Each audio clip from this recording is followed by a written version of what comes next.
Welcome, everybody. Thank you for joining us for Psychiatry Grand Rounds series.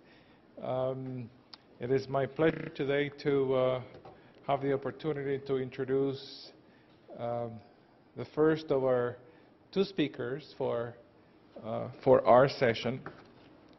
And in the interest of time, I'm going to be brief so that they both have an opportunity to present all of the materials that they have prepared for us today. Catherine Canner obtained her Bachelor's of Art from Duke University with a major in Women's Studies and minor in Religion. She fulfilled her pre-medicine requirements and then attended Albert Einstein College of Medicine in New York. She started a residency in psychiatry at Montefiore Medical Center, Department of Psychiatry, when she completed the first 2 years of training. We were lucky enough that she then had to move to Tucson, where she joined the University of Arizona residency program, and she's expected to complete the remainder of her training in the next month. She has an interest in women's mental health and has spent some time shadowing Dr. Kathy Smith, who's one of our local women's mental health experts and child psychiatrists.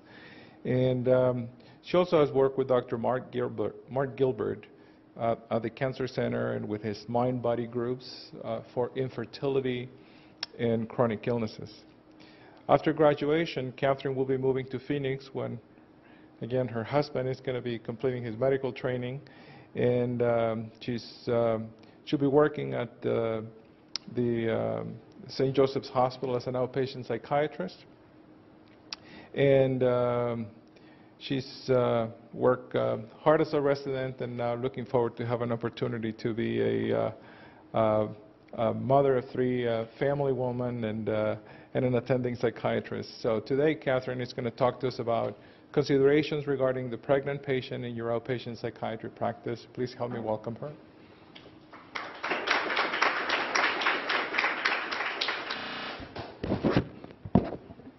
Thanks, Dr. Moreno. So in deciding on a topic for my grand rounds, a particular patient came to mind.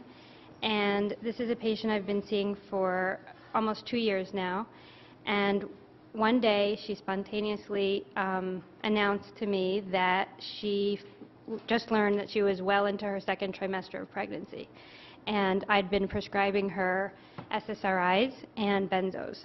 And so she abruptly stopped the medication prior to informing me. And I kind of, at the time, didn't know much about it, and so agreed with her plan. And then after the fact, went back and looked up some of the data about, was this a good idea to have stopped her medication or not? And as it turned out, it probably was not the best idea for this particular patient. And so this is an important conversation to talk about because 50 to 60% of pregnancies are unintended. And so this will happen to you in your outpatient practice.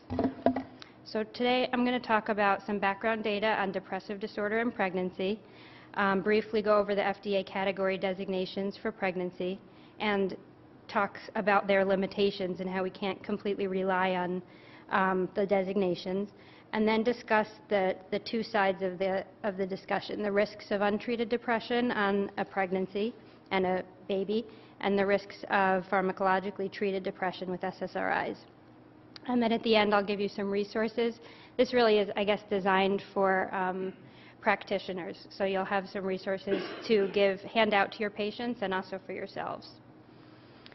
So 14 to 23% of pregnant women will experience depressive symptoms at some point throughout their pregnancy. And a study in 2004 found that between 25 and 35% of perinatal women, that includes postpartum, with a current psychiatric mood or anxiety disorder were found to be receiving or had received mental health treatment. So a lot of patients are going untreated. However, in 2003, 13% of women who took an antidepressant at some point during pregnancy, and this is a doubled statistic since 1999, so more are being treated today than they were in the past, but it's still really not enough. And the most vulnerable populations are women with histories of depression who abruptly, like my patient, stop their psychotropic medication upon learning that they're pregnant. And these women have a significantly increased risk, and I'll show you that paper. So this is a paper in JAMA in 2006 by Lee Cohen, and it was a prospective investigation which basically did psychiatric assessments on a monthly basis across the span of pregnancies. There were 201 pregnant women enrolled, and they recorded not only the number of relapses, but the time to relapse. And all these women had a history of MDD. They all were less than 16 weeks gestation, so early in their pregnancy, and they've all been euthymic for at least 3 months prior to conceiving, and were all on antidepressant treatment. And this is a paper that's quoted a lot. Out of all of these women, 43% experienced a relapse. That's the total relapse rate. But of the women who were maintained on medication, only 26 experienced a relapse versus the 65 women who discontinued medication, 68% relapsed. So it's a very significant. P is less than 0.001 for the women who discontinued their medication to relapse. 50% of them relapsed in the first trimester, and 90% relapsed by the end of the second trimester. And that's probably the highest statistic I'll give you today about the risks. So brief overview of the FDA category designations. These were published in 1975. They're A, B, C, D, and X.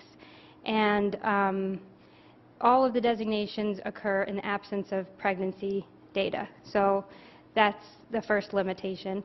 They are published when the drug is released. So whatever data is out there when the drug is released is what they are assigned with. If new data comes out after the fact, it's very rare that a category will be moved up to like a more permissible designation. Rather, if data comes out showing that it's risky, it's more likely that the drug will be classified as from a C to a D. But it's rare that it will ever go back to a C. And this is really because the drug companies are concerned about litigation. So the risks of the untreated illness are never taken into account, and the risks of the severity of the illness and recurrence are never taken into account. So a lot of people do not pay too much credence to these designations. So A, we're not concerned about because none of the psychotropic medications are A. None of them are B as far as I know either. Those are more permissible medications in pregnancy. C is what all the SSRIs are, except for Paxil, which was changed to a D, and D is what all the benzos are. And so C basically means that either studies in animals have revealed adverse effects on the fetus, and there are no controlled studies in women, or the studies in women and animals are not available. So risk cannot be ruled out. And this is where we fall into a lot of our medications, as well as D. There is positive evidence of human fetal risk, but the benefits from use in pregnant women may be acceptable despite the risk. And benzos are in this category not because they're fatal or anything in the newborn, but because they cause sedation. And X is contraindicated, and you all know examples of X like thalidomide. Okay, so the data on the risks of untreated depression. Untreated depression may be, these women who aren't treated for their depression may be less likely to receive adequate prenatal care. I think that's kind of obvious because they're not as able to take good care of themselves, so they're not going to be taking good care of the pregnancy. This may negatively affect maternal weight gain, which can affect the pregnancy. They may be more likely to use alcohol, tobacco, and other known substances that are clearly Category X. Pregnancy complications are more common in untreated depression. For example, there's more nausea and vomiting reported. There's more hyperemesis gravidarum reported, more cases of preeclampsia, and there may be an increased risk of low birth weight, prematurity, and fetal growth retardation.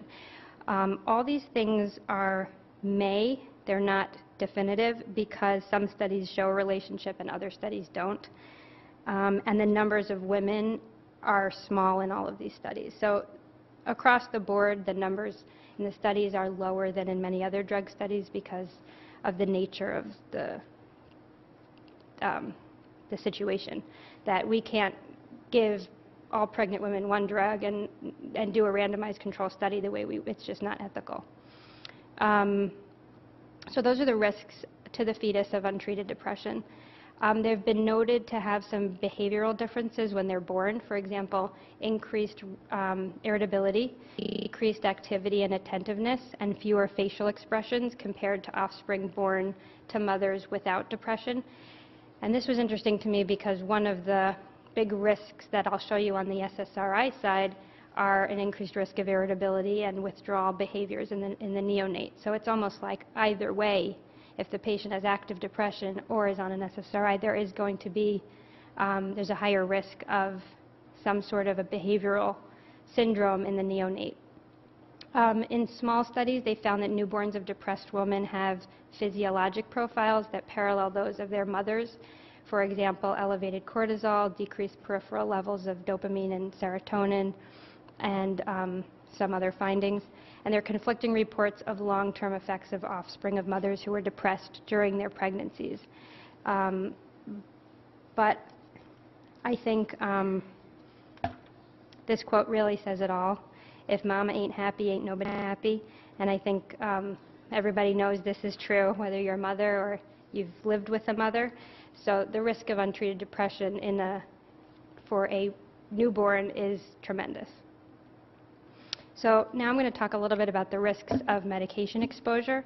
So any drug administered to a mother while she's pregnant is going to cross the placenta to some extent.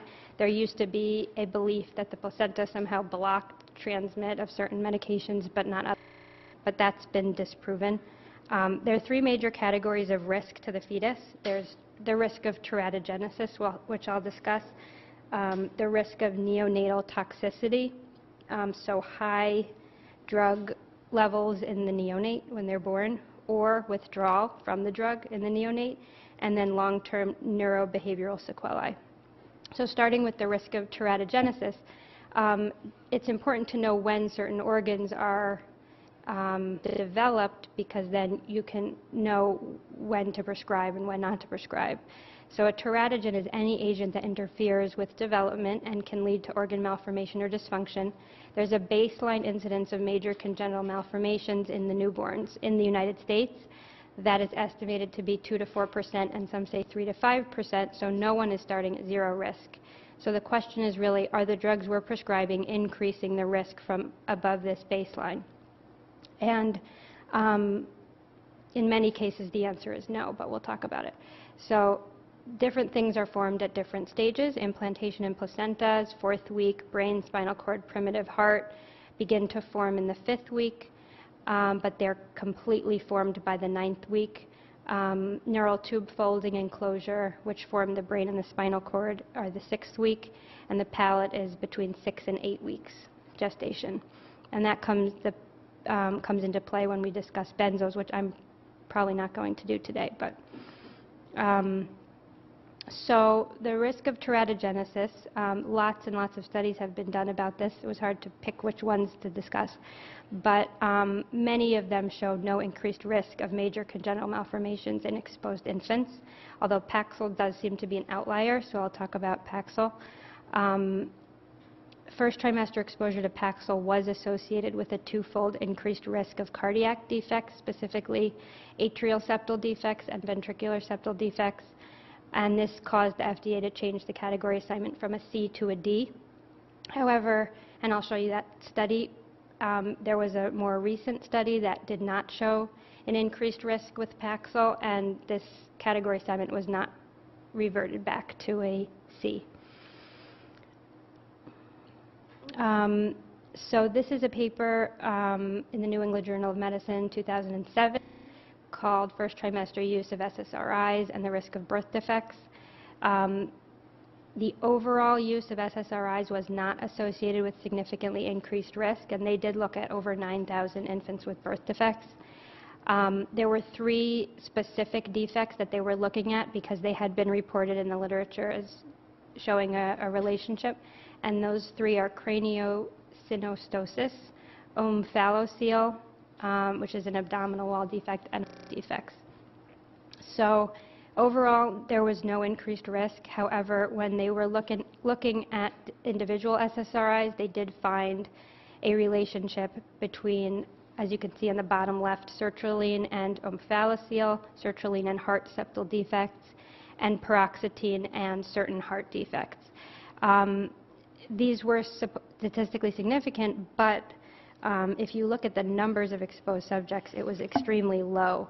And so the kind of analysis at the end of this paper says to take this into consideration, but that this paper can't be used to guide treatment in any meaningful way because just the numbers were so little. So these are all rare outcomes to begin with, which makes it difficult to prove that there's an association. This is a study in Sweden published in 2007 that is called Maternal Use of SSRIs in Early Pregnancy and Infant Congenital Malformations. Over 6,000 women who reported SSRI use in early pregnancy were followed, and I believe actually they looked retrospectively. So the women already had the congenital babies with congenital malformations, and then they were asked to report from before what they had remembered taking, which always has this recall bias problem. And there was no general increase in malformation risk found there, except for paroxetine, which did show an increased risk from 1% to 2%. Again, small risk when you look at the big picture, but like a doubling of the effect. And this was the paper that more recent than the previous one that showed that Paxil is actually safe in pregnancy, and there was no association between Paxil and any cardiac defects. And that in both groups, the exposed and the non-exposed, there were the risk of cardiac defects in paroxetine was 0.7, and the baseline we said is 1% of cardiac defects, so not above the baseline. These women in this study were on a dose of Paxil of 20 milligrams or less, so possibly, and a dose response analysis was not performed, so it's possible that the dose has something to do with the risk. Also in this study, they only took into account the patients with severe heart defects. So all the minor heart defects that went unnoticed by the pediatricians early on that had no kind of symptoms, the kids were doing fine, were not part of this report. So teratogenicity was a big concern. It seems like the most prevalent data is that it's not to change our prescribing practices significantly. Another big concern is something called persistent pulmonary hypertension of the newborn, and this is a later concern. So SSRI exposure after 20 weeks was shown to have, in this paper, a statistically significant association with PPHN in the newborn. So this was not the case for SSRIs prescribed before 20 weeks of pregnancy, and this was not found to be the case with non-SSRI medications. Only with SSRIs after 20 weeks did this association show to be significant. And again, it's how you describe this to your patients. So it looks like the risk, I think it triples, if not is 6 times as much. There's a range. However, it's a very, very, very rare event. So the absolute risk is still extremely low. It's just under 1%. So if you describe it to your patients as the risk is 6 times as much, nobody's going to take the medication. But if you describe it as 99% of women exposed to an SSRI after 20 weeks of pregnancy will deliver an infant without this disorder, it sort of depends, they might think differently about it. You're not lying to them, you're just presenting the data in a, actually, I think maybe more realistic way. And the thing is, though, with PPHN is that it can be very benign, and it can also be fatal. So you have to kind of explain the syndrome to the patient. And the severe cases are 10 to 20% of the total cases. So neonatal toxicity is or perinatal syndromes, they call it. Now they're starting to call it poor neonatal adaptation, is a very high likelihood in women who are taking SSRIs later in their pregnancy. And this is found to actually occur in 30% of neonates, and I'll show you the paper that showed that. But it's unclear whether these babies are toxic at birth or withdrawing from a drug at birth, and it's possible that they're initially toxic and then withdrawing, and the spectrum includes all of that.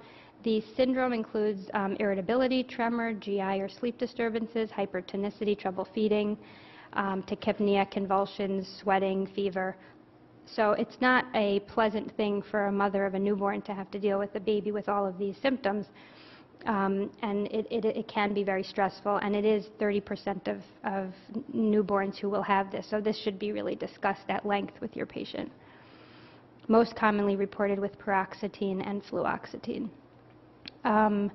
So this just is the paper in 2006 that described the 30% number. None of these babies required any treatment. None of them were sick beyond or had symptoms beyond 2 weeks. But and the peak of the symptoms was 48 hours after birth. But it can be stressful, so worth talking about. And this paper looked at 120 infants. 60 were prolonged to SSRIs, either in the entire pregnancy or at least the 3rd trimester. And they had this special score that they used to rate how severe the syndrome was. And the ones exposed to SSRIs had either severe or mild syndromes, but all non-exposed neonates had a score of 0. So clearly there's a relationship. Long-term neurobehavioral sequelae are subtle, may not present immediately, and very early in research. So I don't know much about long-term sequelae of SSRIs, and it just very superficially what I read was that none have been picked up in terms of IQs, but they looked at preschool kids.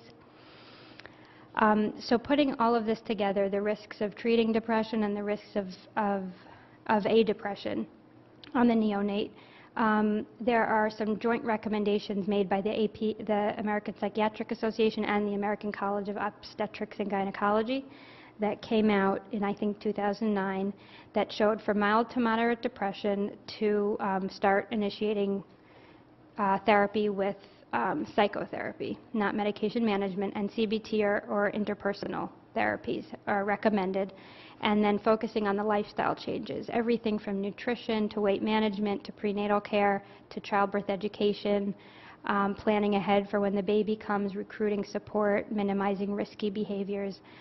For more severe major depressive disorder, medication does remain first line based on the data that we have available today, assuming that you've done the risk discussion with the patient and that you've really worked on documenting the patient's exposures, because as antidepressants are one of million of exposures, and it's important that, you know, if there, God forbid, is a bad outcome, that you've spoken to the patient about other possible variables.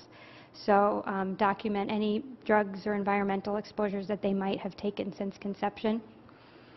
And encourage pre-pregnancy planning, but like I said, 50 to 60% of pregnancies are not planned, so you don't have the liberty of doing this with most people. In a patient who you are planning pre-pregnancy, it's suggested that you encourage a period of euthymia. A year would be ideal, but not necessarily. Many women don't have that kind of liberty. And also, we don't know exactly when they're going to become pregnant. So just to encourage some period of euthymia is recommended. Some people would consider slow tapering and continuing the medication with close monitoring before pregnancy for a patient who you know has their depressions in the past have not been so severe, they've not been suicidal. And then most importantly, take into consideration the patient's preferences, because most patients will have a very strong opinion one way or the other, whether they want to take medication or not during their pregnancy. So in the interest of time, I'm not going to go into all of these algorithms, but they are very good algorithms put out by the APA and the ACOG, and they talk about each different type of patient you might encounter. So like the patient who's contemplating pregnancy and is undergoing treatment for depression is this algorithm. The patient who is in an episode of depression who is pregnant and not taking antidepressants has this algorithm, and the patient with depression who is pregnant and currently taking antidepressants is in this category. And most of the decision tree is based on like how severe their depression is. Have they responded to therapy in the past? Have they responded to meds in the past? It seems like a lot of the papers I read do not recommend changing medications in pregnancy. If something is working, to stick with it and just to discuss the risks really clearly. The resources that are very, very helpful, that were helpful for me in preparing this talk and that could be helpful for you if you have a patient who becomes pregnant or is planning a pregnancy, are the ones I have listed here. You can call these numbers and leave a message, and you will get a phone call back within 24 hours regarding any medication you're thinking of prescribing during pregnancy. You'll get the data from an expert, genetic counselor on, you know, what's not safe about it and what the likelihood of a poor outcome is. And Dee Quinn is really, really excellent.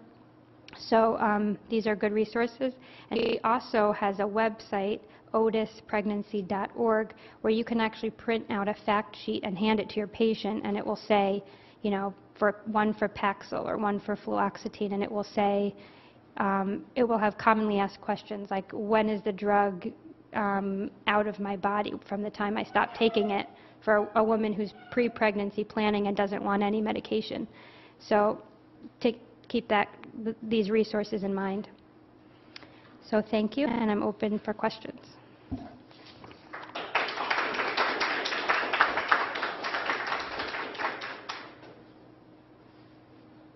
question? Okay. Go ahead. Do you think there's a role for RTMS in treatment of depression during pregnancy? I heard someone ask Marlene Freeman that, actually, at the Psychopharm conference, and she's really the expert on this subject. And she didn't. I remember she didn't specifically answer that there's any studies on the subject. So someone asked about why am I blanking on the term? The other non-medication treatment for depression. Yeah. And she said that she hasn't been recommending it, but there's no data, as far as I know. That was like 6 months ago. I'm sorry, what was the other one? Vienna? Vagal nerve stimulation?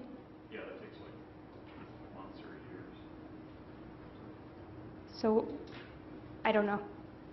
Okay. Thank you.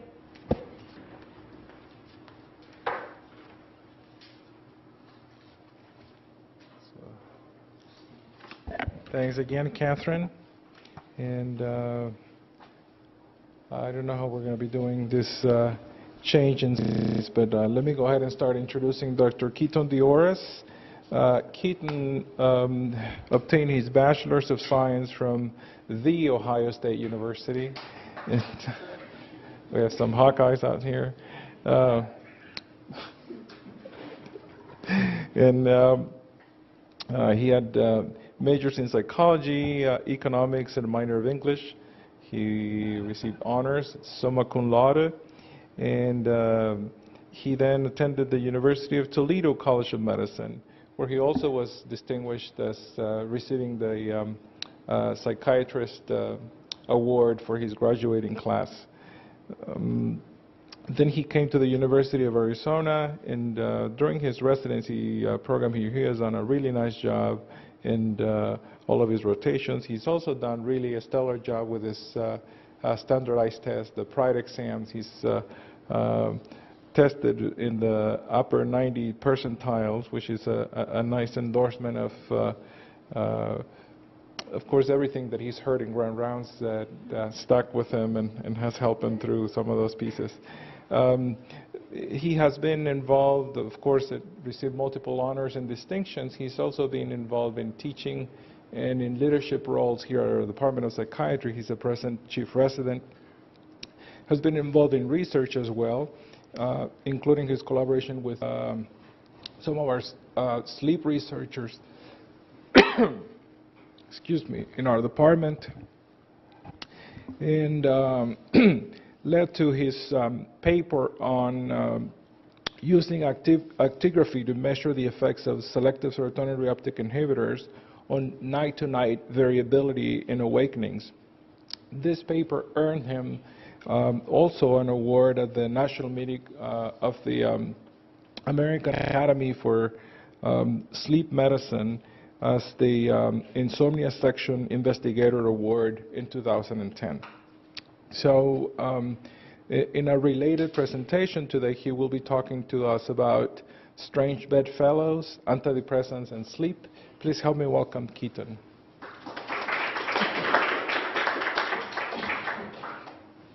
Thank you.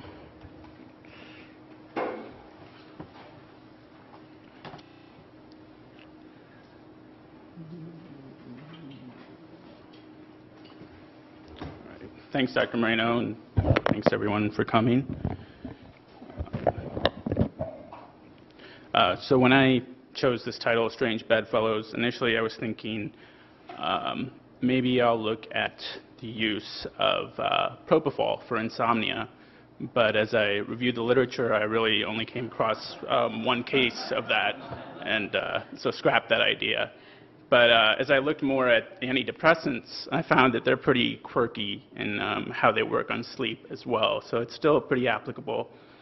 So my talk, I'm going to start with looking at some basic sleep physiology tenets and how the antidepressants work with them.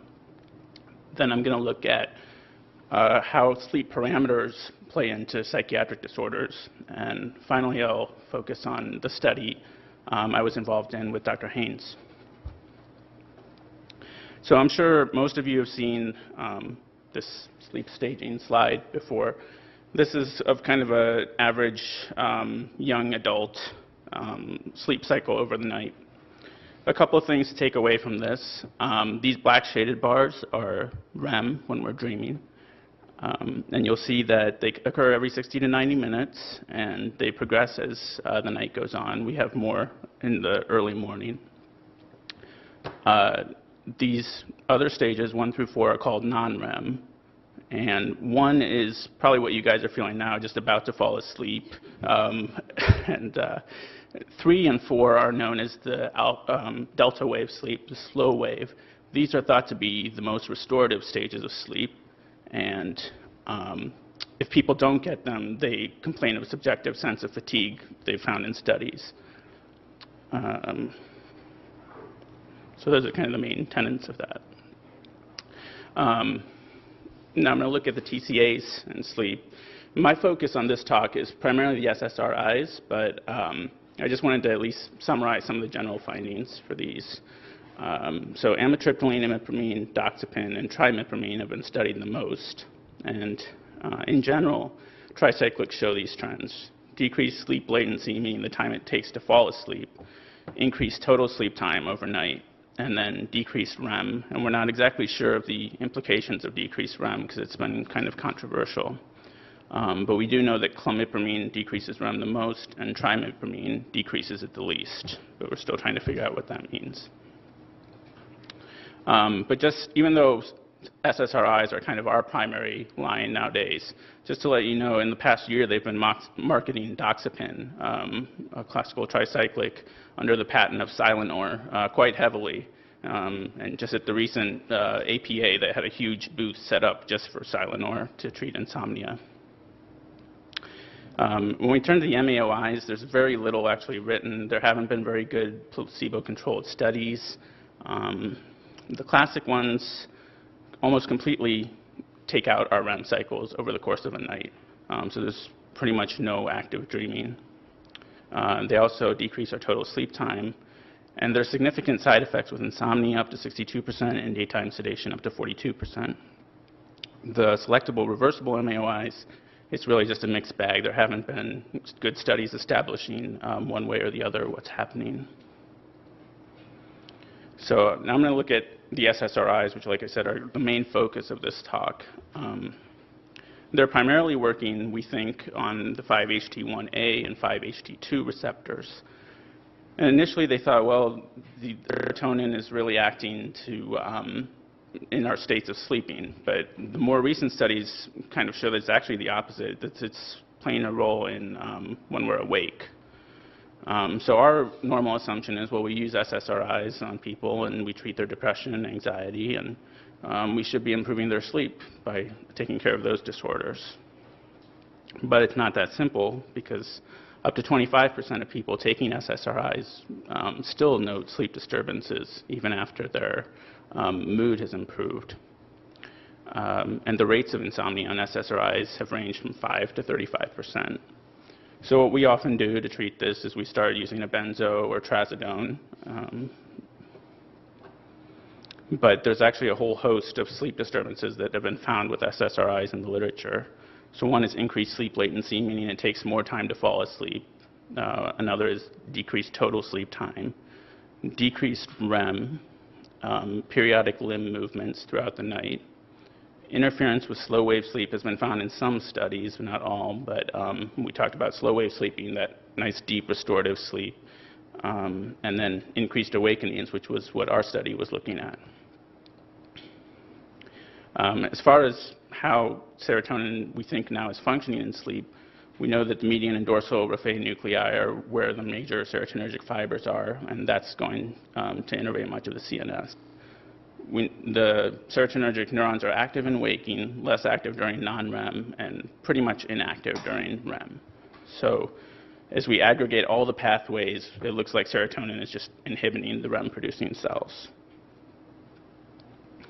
So now I'm turning to the part of the talk where we're looking at sleep parameters in psychiatric disorders. And we know from our practice that SSRIs are typically the first-line medication treatments in depression and PTSD, especially in terms of biological treatments. Our study was looking specifically at VA. The majority of clientele were from the VA. And this population has a very large comorbidity of PTSD and depression.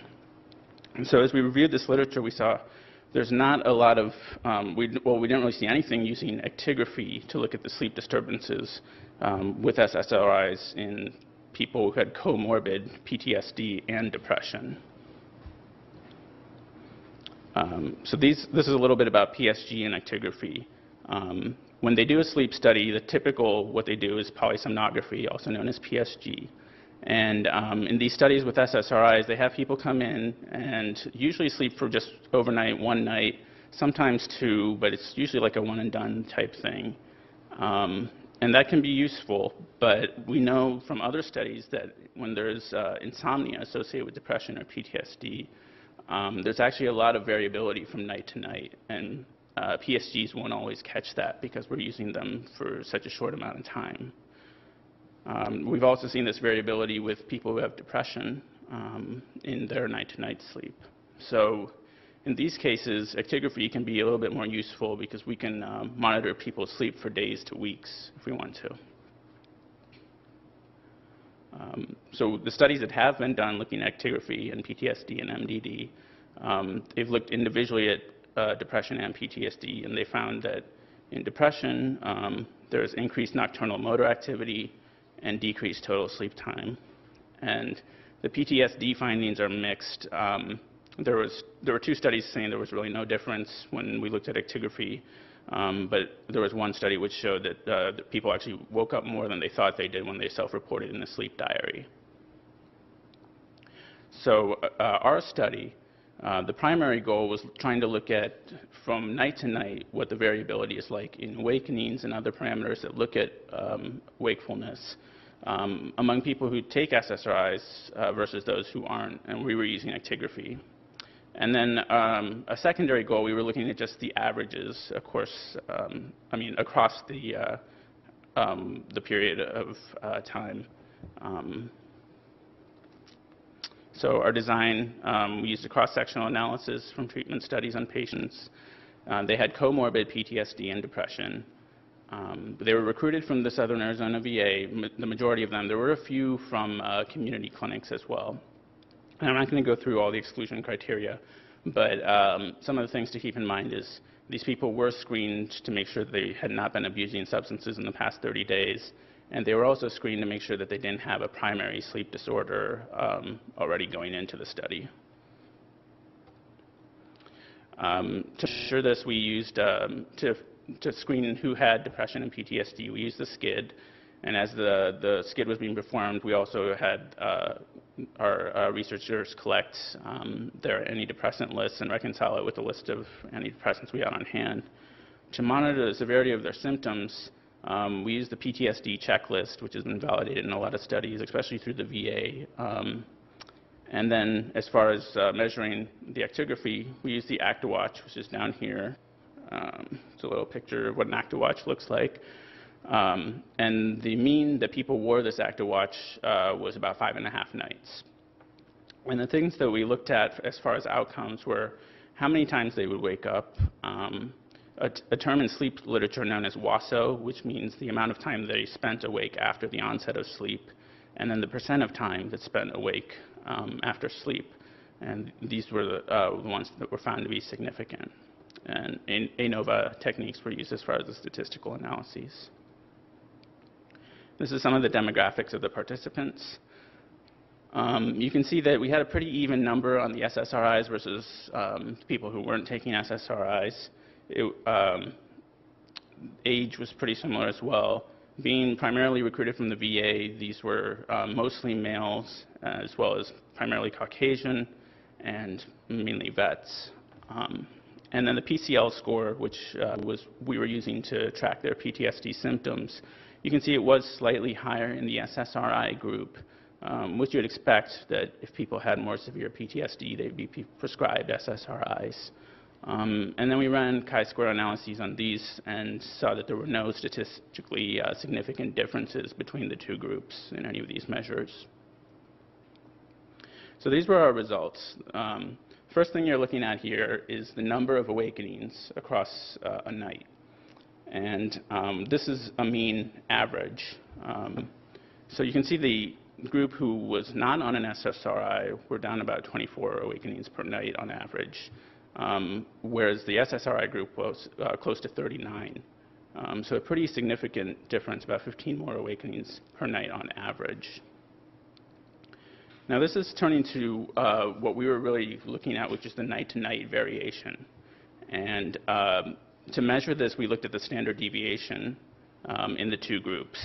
And you can see there's also a significant difference here in the patients who were on SSRIs versus those who weren't on SSRIs. There's a lot greater variation that they're having from one night to the next in how many awakenings they're going through.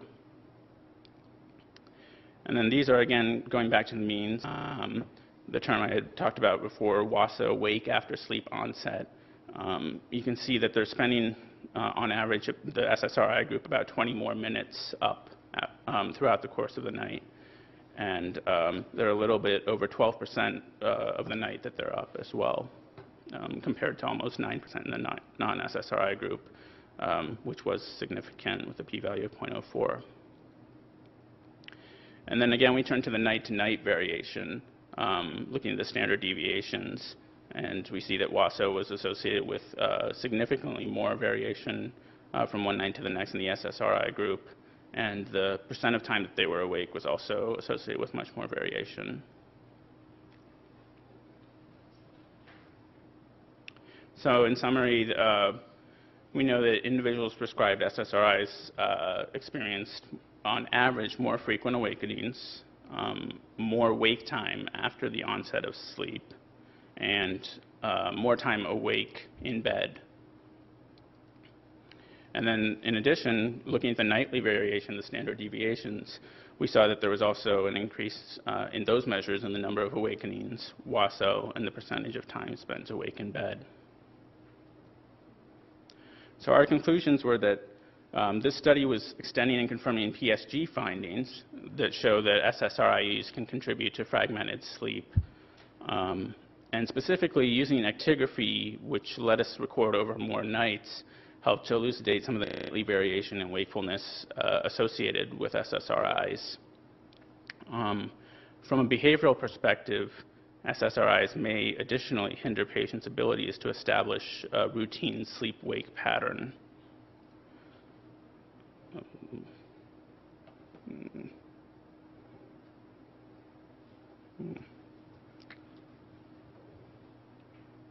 Seem to be some technical difficulties here. So if you think about it, something that's very disruptive to sleep, we can adapt to if we're expecting it, or if it becomes a routine.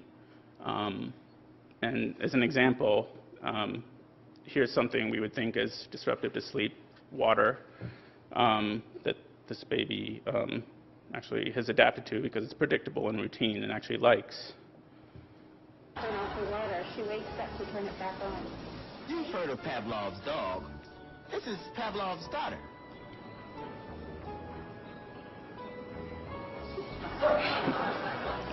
She feels the temperature. So as you guys can see, this baby actually needs the water to fall back to sleep.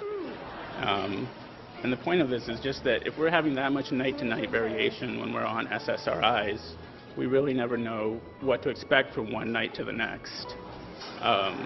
So we need predictability.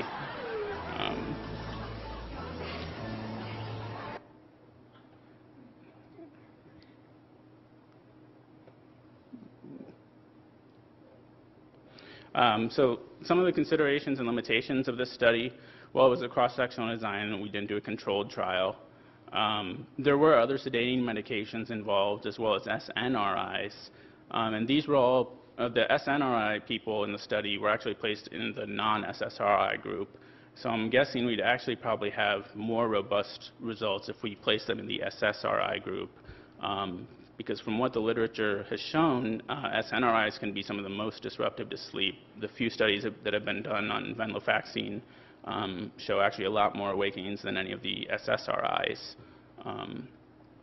And then something very common in any of the sleep studies, looking at sleep diaries versus sleep parameters. So any of these studies that were done with SSRIs, we'll see all these differences in the WASO and percent of time spent awake. And then there's sometimes a discrepancy between those measures and patients' subjective reports of sleep in their sleep diaries. They might have had this many awakenings, but actually they say, well, the sleep wasn't that bad when they think about it. And then specifically with the SSRIs, we're now going back through the data and trying to assess what were these vets' compliance like with the SSRIs. Is there a dosing effect? Not a whole lot of studies had really addressed that. The timing, are they taking it in the morning or at night right before they go to bed, would be important to know. And duration, this is something else that wasn't really studied much with the previous papers, whether there's an effect of how long they've been on an SSRI and they learn to adapt to whatever disturbances is causing in sleep.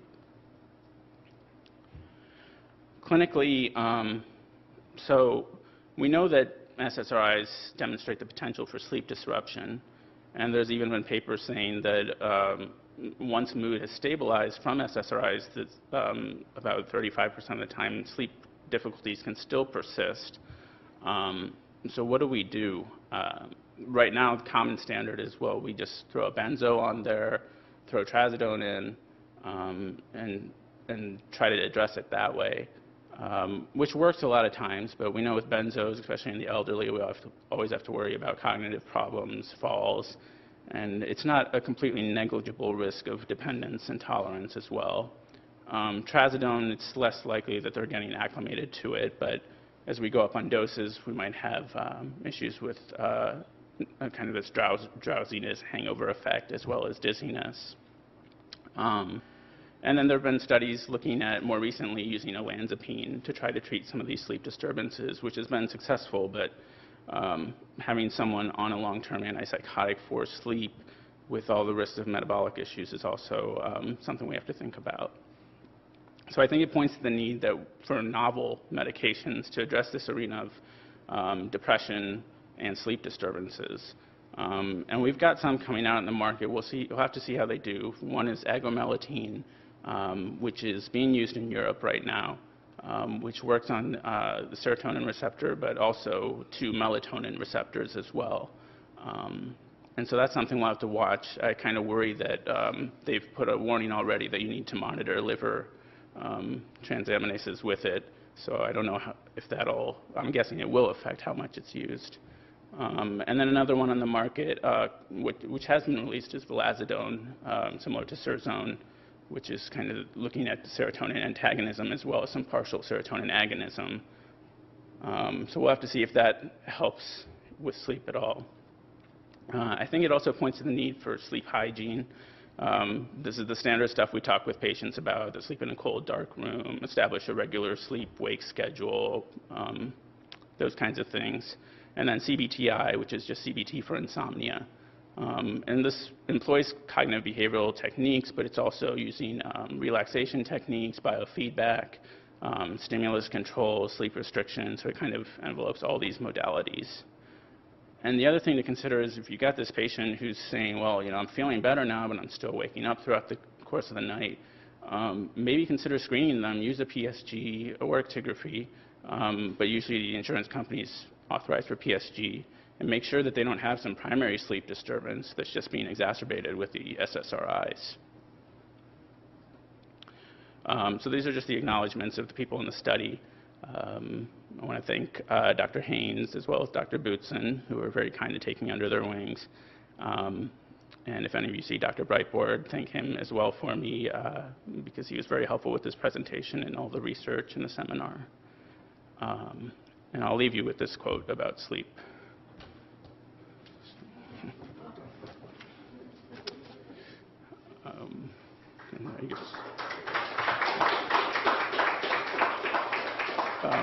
I guess we have time for questions. Is there any difference between the various SSRIs?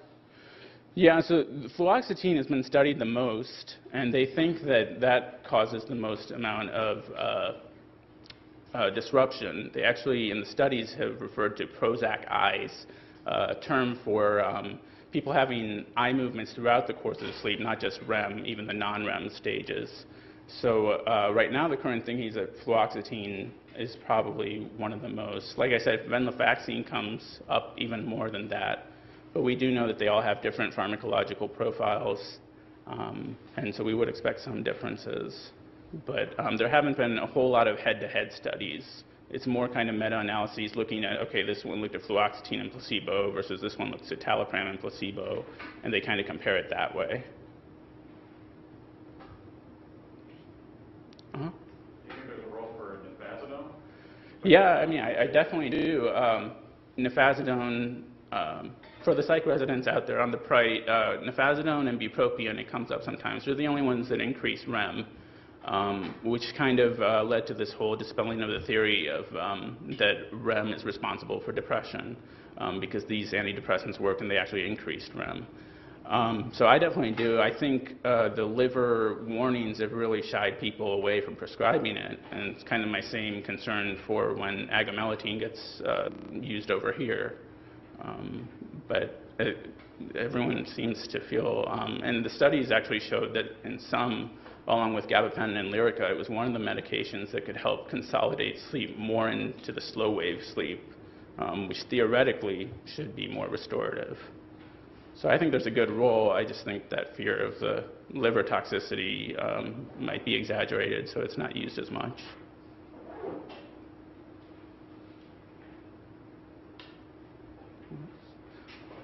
Okay, well, thank you very much. Appreciate it.